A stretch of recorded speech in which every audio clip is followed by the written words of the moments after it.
Friends, we gather here today with a very simple but profoundly liberating truth before us. Fear has no existence of its own. Fear is not a power, not an entity, not a force capable of acting upon you. Fear is nothing more than a moment in which the mind accepts the suggestion that there is a power apart from God. That is all. And the moment we accept that suggestion, the moment we grant reality to anything other than the one presence, the one life, the one I, fear begins to whisper its message, but it whispers only to the part of us that believes itself separate from God. Fear has no voice at all in the consciousness that knows its oneness. Now, this is important. We are not here today to learn how to battle fear, nor to arm ourselves with stronger mental weapons, nor to develop a will capable of pushing fear away. No, that is the old way of living, the human way, the way of two powers, good and evil, God and something opposed to God. But if you have learned anything at all in our work together, it is that where there are two powers, there is always fear, and where there is one, fear cannot exist. Fear is nothing more than a shadow that appears when you turn away from the light of truth. And does a shadow ever respond to struggle? Does a shadow resist argument? Does a shadow grow weaker because you push at it with your hands? Certainly not. The shadow disappears for one reason only, because the light is recognized. And so it is with fear. Fear does not dissolve because you fight it. Fear dissolves because you return to the awareness of the presence that has never left you. And so I say to you, the whole purpose of our work today is to learn how to turn back simply, gently, quietly to that inner light. Not by analysis, not by effort, but by the simplest act of recognition. Just 3 minutes of turning inward to acknowledge the I that is with you always, the I that is your life, your safety, your supply, your very being. If you can truly grasp this, if you can realize even for a moment that fear has no power except the power you give it by believing in a second presence, then you have already begun the journey out of fear and into truth. For the presence is always here. It has never departed. It awaits only your recognition. And the instant you turn to it, even in the faintest whisper of awareness, the shadow of fear begins to fade into its native nothingness. This, then, is our foundation. There is only one. And because there is only one, fear has no place in you. Let us hold that truth as we continue. Now let us move a little deeper into this matter of fear. For fear never comes to us in an abstract form. It always comes clothed in appearance. It comes wearing the garments of the world, and unless we recognize what these garments are, we may be tempted to believe the appearance rather than the truth. Fear speaks to us through what I call the 4 temporal kingdoms, the 4 great illusions that have ruled human thought from the beginning of time. And they are as active today as they were in the days of Daniel. The kingdom of the body, the kingdom of supply, the kingdom of time, and the kingdom of world forces. These kingdoms seem so solid, so authoritative, so inevitable, that unless we are spiritually awake, we bow before them without even knowing we have done so. When the body feels an ache, when a diagnosis is given, when age begins to press upon us, fear whispers, you are a physical organism, subject to physical conditions. That is the kingdom of the body speaking. And when the bank account grows thin, when employment is uncertain, when the future seems insecure, fear whispers, Your life depends upon material sources. That is the kingdom of supply. And how often we hear the kingdom of time. You haven't enough hours, enough years, enough chances. And lastly, the kingdom of world forces, governments, economies, institutions, circumstances that appear outside your control, all whispering, your fate lies in external hands. And yet, dear ones, every one of these messages is but a voice without substance, a shadow across the surface of consciousness. For the moment you give these kingdoms recognition as power, you step out of the one presence and into duality, and fear is born. But the moment you turn inward and remember the truth that all power is in the invisible, that all authority is in the one who lives as your very being, these kingdoms lose their voice. They have no more influence than a dream dissolving upon waking. Understand this. These kingdoms do not threaten you. They do not bind you. They do not stand between you and God. They are nothing more than forms of suggestion, trying to persuade you to believe in a self that is separate, vulnerable, and dependent upon circumstances. But you are not that self. You are not that body. You are not that bank account. You are not that date on the calendar. You are not that position within society. Fear speaks only to the false identity, the one that imagines itself apart from God. And the moment you shift your attention, even slightly, from these temporal kingdoms to the eternal, the moment you acknowledge the presence within, fear begins to fall away of its own nothingness. This is why our 3-minute practice is so powerful. It moves you out of the realm where these kingdoms seem to rule and into the awareness of the kingdom that is not of this world. And in that kingdom, there is no fear, because there is no second presence to oppose the one. Let us continue then with this deeper understanding, for in our next section we will see clearly that fear cannot touch the one who knows the truth of his own identity. And now, having looked at the nature of fear and the voices through which it speaks, we come to the central point, the key, without which nothing else can stand. Fear can speak only to the human sense of self, the little I, the one born of flesh, shaped by environment, limited by circumstance, and destined, so it believes, to rise and fall with the world around it. That I fears because it imagines itself alone. It hears the whispers of the temporal kingdoms and supposes they are speaking truth.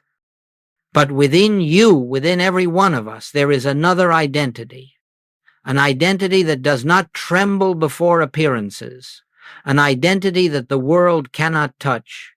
This is the Christ of your own being, the I am that was before Abraham, the divine presence that lives, its life as you, and that Christ identity knows nothing of fear, for it lives in the absolute certainty of oneness. Now listen to this carefully. The Christ in you is not a part of your consciousness. It is the very essence of your consciousness. It is not something you acquire. It is not a higher self you must ascend to. It is the only self you have ever had. The human sense of self is merely the shadow. The Christ is the reality. The human sense is the dream. The Christ is the waking. The human sense is the branch. Christ is the vine. And without that vine, the branch can do nothing. When you say I, you are speaking one of two different languages. Depending upon where your attention is anchored, when the attention is fixed upon the body, upon the finances, upon time, upon the world, I means the limited self. And that self is always subject to fear, always reacting, always doubting, always defending. But when the attention turns inward, when for even a moment you remember the presence, I becomes something entirely different. It becomes the voice of God expressing itself as your own being. This is why the Master said, I can of mine own self do nothing. He was not speaking of a personal weakness. He was revealing the nature of the true identity. The Christ has no personal power to defend because it has no personal opponent to resist. It knows only one presence, one power, one life. And in that recognition, fear cannot enter. So hear me well. You cannot overcome fear as a human being, but fear cannot touch you as the Christ. The moment you shift identification, the moment you cease to believe that you are the anxious mind, the fragile body, the struggling personality, fear loses its footing entirely. And this shift, this turning from the false I to the true I am, does not require hours of work or long periods of meditation. One moment of recognition, one instant in which you acknowledge, I and the Father are one, breaks the spell. Fear dissolves in that very moment, not because you have defeated it, but because you are no longer the one who believed in it. This, beloved, is the purpose of our 3-minute practice. It is the invitation to step out of the illusory self and into the self that cannot fear. It is the doorway through which the Christ reveals itself, quietly, silently, inevitably. Let us hold this truth, for in our next section we will see why no amount of thinking or effort can bring us into this realization, only stillness. And now let us look at something that is vital to your spiritual freedom. Thought cannot bring you into truth. Thought cannot silence fear. Thought, by its very nature, moves upon the level where fear itself arises. When we try to think our way out of fear, we remain within the same mental domain that produced the fear in the first place. And so thinking becomes a circle with no exit, an activity that exhausts but never liberates. The human mind believes that if it can only find the right affirmation, the right phrase, the right technique, it will finally conquer fear. But that is not the infinite way. That is not the message of the Christ. The fear is not dissolved by stronger thoughts, it is dissolved by the absence of thought, by the recognition that no thought has power at all. You see, fear is always connected to the belief that something needs to be achieved, solved, resisted, defended, or overcome. Fear is born the moment you imagine that your welfare depends upon the activity of your thinking, and so long as you trust your thoughts to save you, you will remain in bondage to them. But the Christ of your being is not reached through thought. It is reached in stillness, the stillness in which the mind yields, in which the personal self is silent, in which all human effort comes to rest. When the mind stops struggling, reality has room to reveal itself. When the mind ceases to grasp, the presence becomes known. That is why the psalmist said, "Be still and know that I am God." Not think, not analyze, not affirm. Be still, for it is only in stillness that we slip out of the realm of duality and into the awareness of oneness. It is only in stillness that we cease trying to bring God into our experience and begin instead to recognize that God has always been there. Stillness is not nothingness. Stillness is not emptiness. Stillness is the fullness of God without interference. And in that fullness, fear cannot live.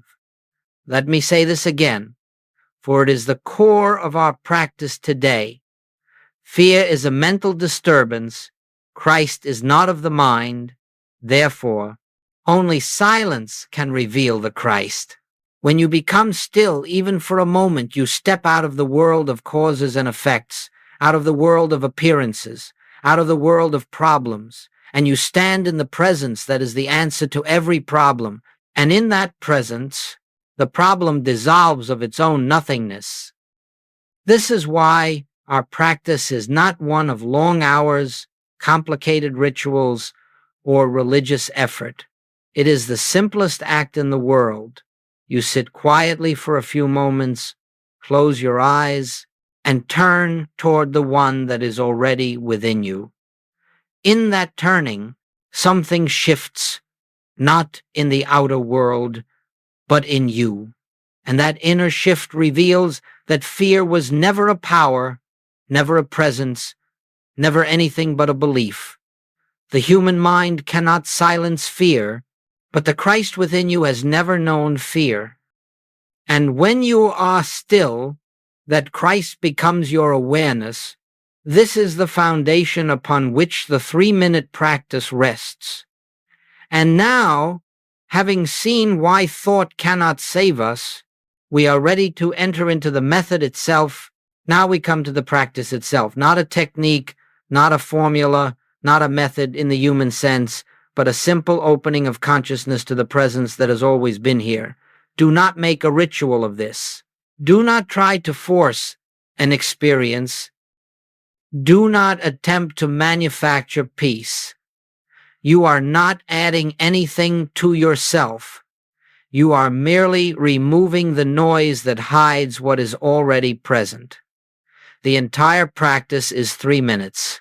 3 minutes of turning inward. 3 minutes that can dissolve fear, not because the practice has power, but because the presence to which it points is the only power there is. Let us walk through it slowly. In the first minute, you close your eyes, not to shut out the world, but to relax the constant outward attention of the senses. You simply sit as you are. No effort, no strain, no expectation. And inwardly, gently, almost like a whisper rising from within, you acknowledge, I am here. You are not speaking of the human self. You are not claiming personal strength or personal wisdom. You are acknowledging the divine I that lives itself as your very being. You are recognizing the life that is always present, always active, always whole. In that soft inner statement, I am here, you turn from the appearance to the reality behind the appearance. In the second minute, allow the words to soften, to fade, and rest in a deeper awareness. Thou art here. Feel the shift. You are no longer the human trying to find God. You are the consciousness in which God is revealing himself. You are not reaching for a presence. You are recognizing the presence that has never left. And as you sit with this, something begins to flow, a peace, a warmth, a quiet certainty that cannot be explained, but can be felt. You are beginning to experience the Christ of your own being. Then comes the 3rd minute, the sacred silence. No words, no affirmations, no thoughts, just a quiet, effortless, resting in being. Here you do nothing at all. Here the Father within does the work. Here you recognize yourself as the place where God shines forth. Do not try to hold the silence. Do not attempt to deepen it. Let it simply be. For in that final minute, the shift takes place not by your effort, but by grace. Fear falls away not because you have chased it out, but because you have entered a consciousness in which fear was never present. 3 minutes. Just 3 minutes of turning within, and you will discover that the problem loses its urgency, The mind loses its agitation, the body relaxes, and the world loosens its hold. Something opens, something settles, something reveals itself. This, beloved, is not a technique for emergencies.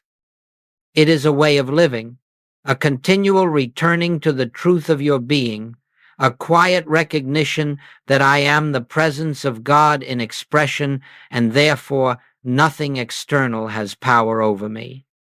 In our next section, we will look at what begins to happen inside you when this simple practice becomes part of your daily life.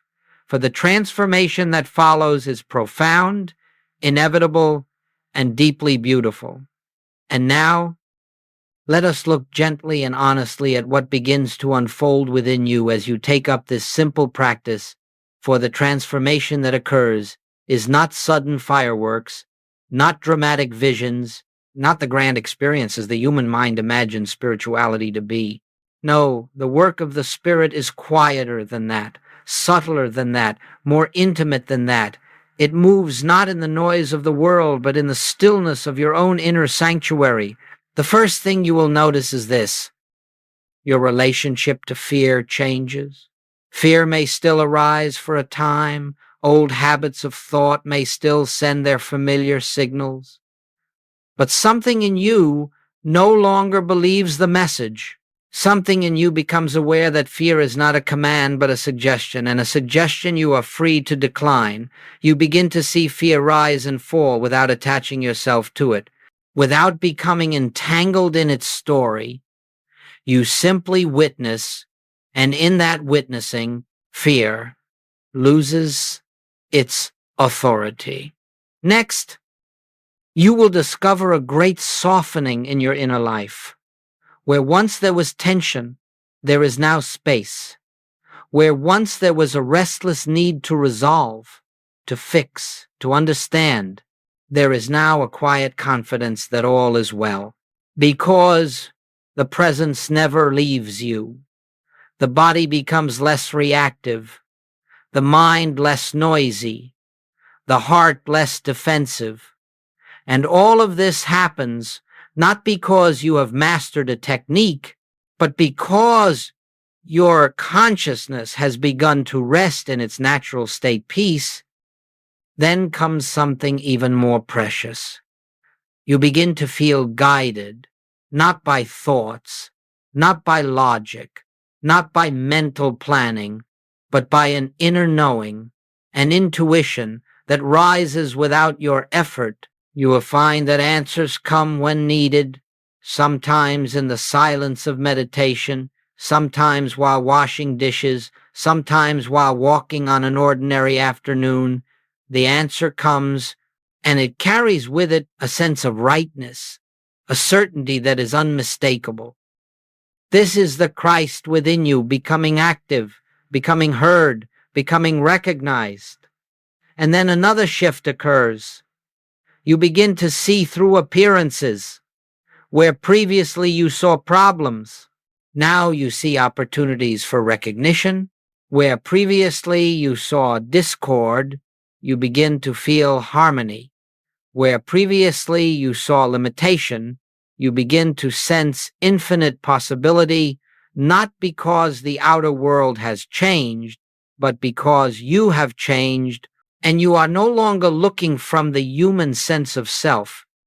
Finally, and this is the most beautiful part of all, you will discover an atmosphere beginning to form around you. Others feel it without knowing why. They feel calmer in your presence. They feel seen. They feel safe. Not because of anything you say or do, but because you carry within yourself a consciousness that is no longer living from fear, but from the one presence. You have become a transparency for the light of God, and that light touches all who come near. This is the fruit of the 3-minute practice. It is not dramatic. It is not loud. It is not sensational. It is transformational. Quietly, steadily, inevitably, you begin to live from the center and not from the circumference. You begin to act from peace rather than react from fear. You begin to discover that what you sought outside was always present within you. And now, having seen what unfolds from within, we are ready to explore how this practice functions in the moments when life seems most difficult, most uncertain, most demanding. Now, let us come to one of the most important realizations you will ever make on this path. Your moments of trouble are not interruptions to your spiritual life. They are invitations to it. They are the very moments in which the presence is nearest to your recognition, the moments when the veil is thinnest. If only you will turn within rather than outward.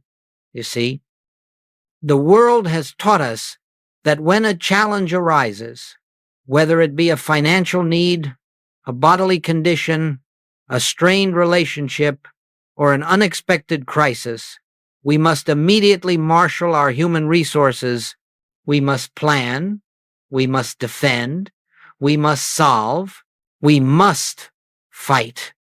And in doing so, we step right back into the belief of two powers, and fear rises like smoke from that belief.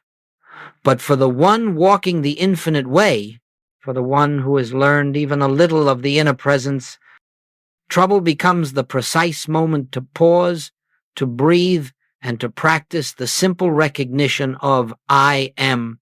Let me tell you something from deep experience.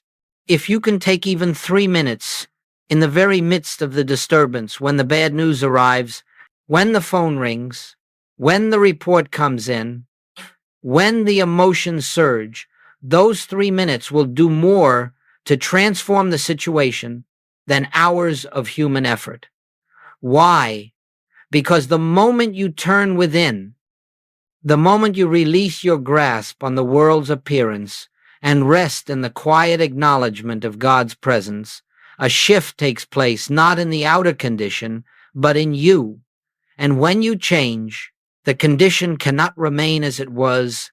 The condition is only an appearance projected from consciousness. And when consciousness rises, the appearance must eventually align with that higher awareness. So I say to you, when fear strikes, practice. When the mind races, practice. When pressure builds, practice. Not to fix the situation, but to realize that there is no situation outside of omnipresence. Let us consider a few examples. Suppose you receive a troubling financial notice. Before the mind has time to rush into panic, sit quietly for 3 minutes, close the outer world, turn your attention inward, and whisper, I am here. Not the frightened self, but the presence. Then, thou art here. And finally, silence. You will discover, perhaps for the first time, that the fear was not in the notice. The fear was in the belief that supply lay outside of God. And when that belief dissolves in omnipresence, the outward condition finds its rightful expression. Or suppose you face a health concern, a pain in the body, a diagnosis that seems heavy. The natural impulse is to think, to worry, to consult, to search. But before you do anything, take those 3 minutes. You are not trying to change the body. You are recognizing that you are not the body, you are the life that animates it, the infinite idea of God that cannot be touched by disease. And in that recognition, fear leaves. And when fear leaves, the body begins to assume the harmony of the consciousness that governs it. Or suppose someone speaks harshly to you, attacks you, misunderstands you. The old self would defend, argue, correct, but you, having learned this practice, turn within.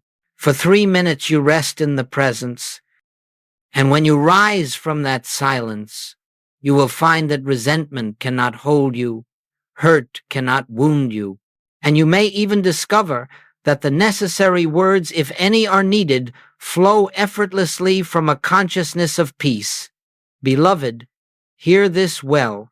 There is no crisis that is improved by fear.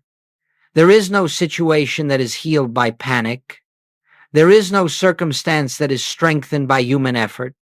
But every crisis, every situation, every circumstance is transformed the moment you return to the truth of your being. This practice is not an escape from life. It is the way of bringing God into visible expression in life.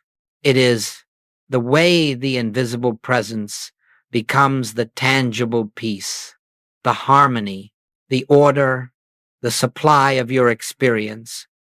And now, having seen how we meet trouble with inner stillness, we move next to the unfolding transformation that occurs when the practice begins to live you, when the Christ becomes the governing center of your consciousness.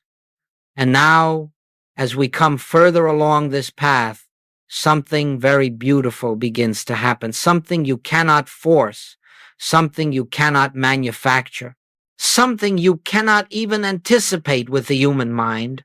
It is the quiet unfoldment of the inner life.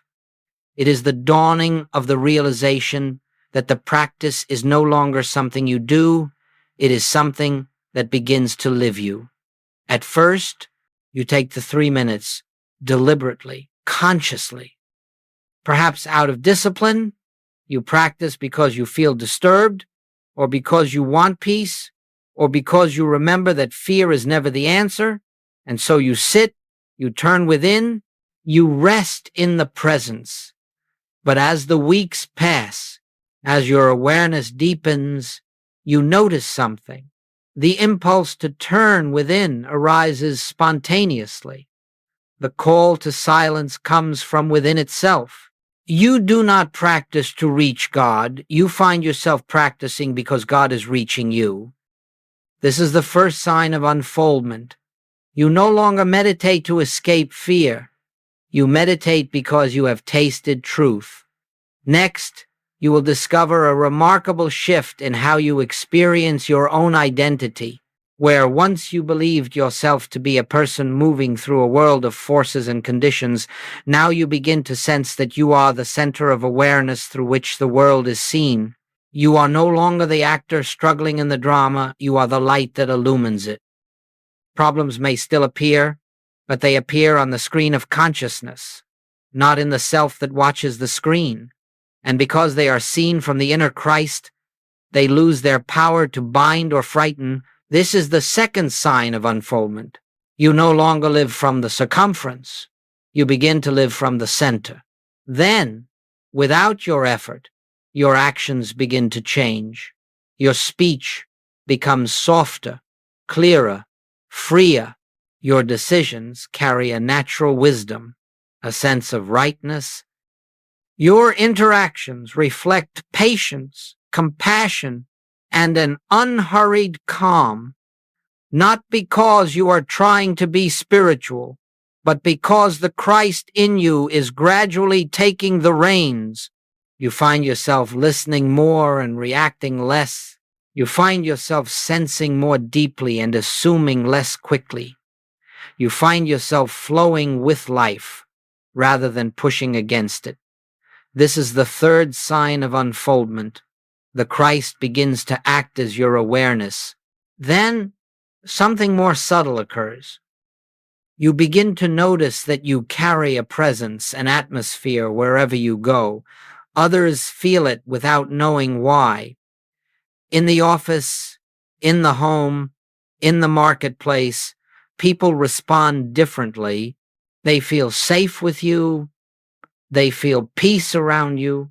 They sense something in your presence that quiets them, something gentle, something strong. And this something is not personal charm, not personality, not influence. It is the radiation of the inner light you have touched in your silence.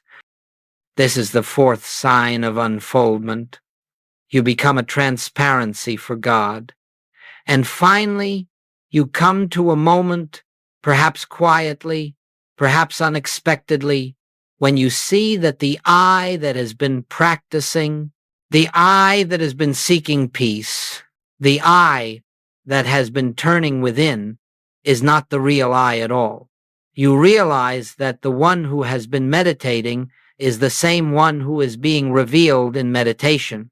The doer and the presence merge into a single awareness, the Christ of your own being. This is the fifth and highest sign of unfoldment. You stop living as a seeker and begin living as the self, not the personal self, but the divine self that has always been the reality of your being, beloved. When this unfoldment begins, your life is no longer lived by human effort. It becomes an expression of grace. The world may remain the same, but you are not the same, and because you are not the same, your world cannot remain unchanged. And with this understanding, we are now ready to enter the final section of our journey, where the practice resolves into the peace that nothing in this world can disturb. And now, as we bring this time of sharing to its quiet close, let us return once more to the very heart of the message, the truth that has been with us from the beginning. You are not trying to reach God. You are not trying to draw something holy into your experience. You are merely uncovering the presence that has never left you. The 3-minute practice, the turning within, the stillness, the recognition of I am. All of this is simply the way we remember what has always been true. We do not create God's presence. We reveal it. We do not invite God into our lives.